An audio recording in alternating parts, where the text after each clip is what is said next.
We all know how much the Democrats like playing games during hearings, but Democrat Representative Jasmine Crockett just kicked off a rapid-fire questioning by saying, I like games every once in a while, and trust me, this game makes her look like a fool. This is Andy with TrendingPolitics.com. Hit like, subscribe, and let's play. I like games every once in a while, and so I have some questions.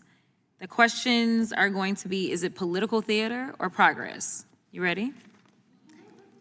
The first question is going to be, doing an executive order revoking birthright citizenship, political theater or progress?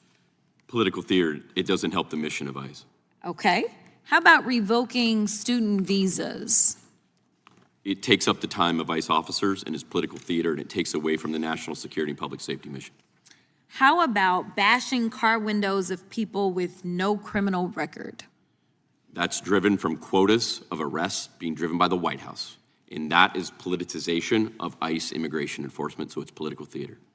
How about deporting people who are even citizens? That's not even deportation, but you know what I'm saying. It's political theater, and I believe that this White House is getting the outcome, the reaction that they want and they desire. How about arresting political opponents? That would be political theater. Yeah, so here's the deal. I know that you've been cut off a number of times as you have tried to give answers to various questions. Thank you so much for explaining that even this committee hearing is actually a bunch of political theater, because there's a lot of things that we could be talking about. We could be talking about the fact that we are currently in reconciliation, and while everyone else has been told to do things such as make sure that you take food out of people's mouths, make sure that you get rid of people's health care, make sure that you are harming our federal workers even more by making sure that the resources that they need to be able to do their job just kind of disappear. But at the same time, I think the way that Mr. Moskowitz figured it, it would be approximately $44,000 as it relates to a bonus for each ICE agent. Is that correct? It's incorrect. It was $42,000. Okay, my bad.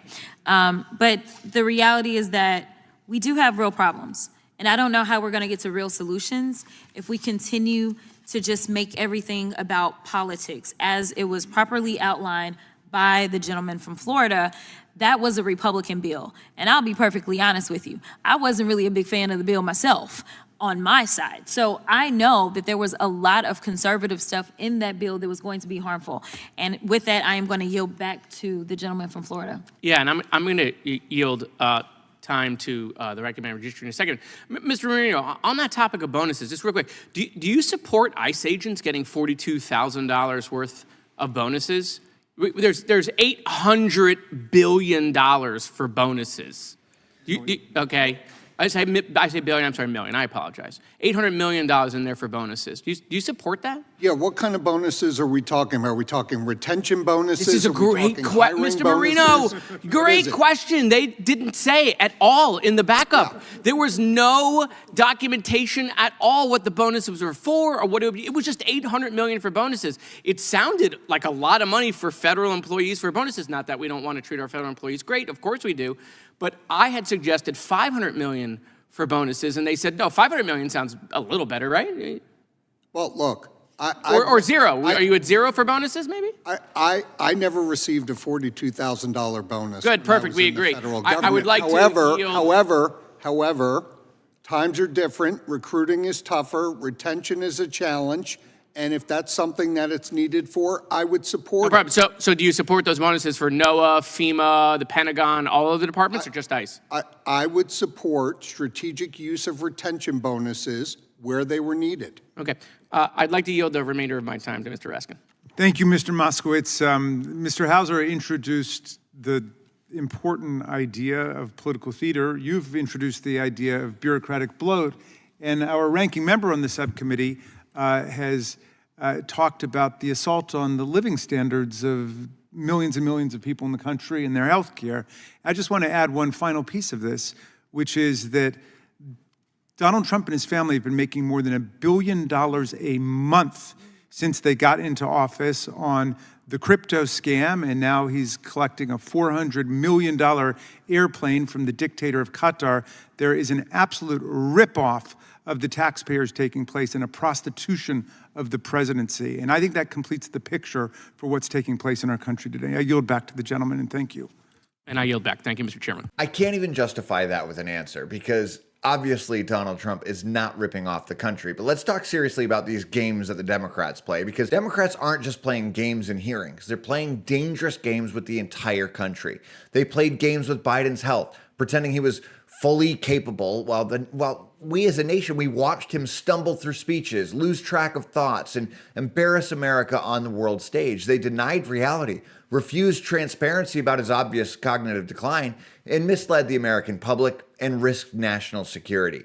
They're playing games with our southern border, allowing millions of people to enter illegally while blatantly ignoring consequences, crime rates soaring in border towns, human trafficking exploding, and drugs like fentanyl devastating communities nationwide.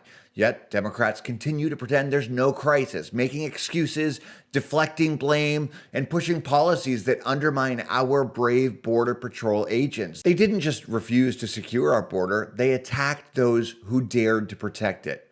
Inflation was another game the Democrats were playing, and it's hitting Americans right now really hard. While the Democrats under Biden claimed that the economy was thriving, hardworking people across the country were struggling.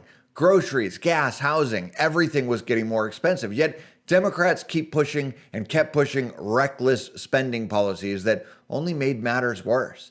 They denied the pain that was felt by ordinary Americans, dismissing concerns as exaggerations or partisan attacks. It's disgraceful. Then there's the reckless game that they're currently playing in Ukraine.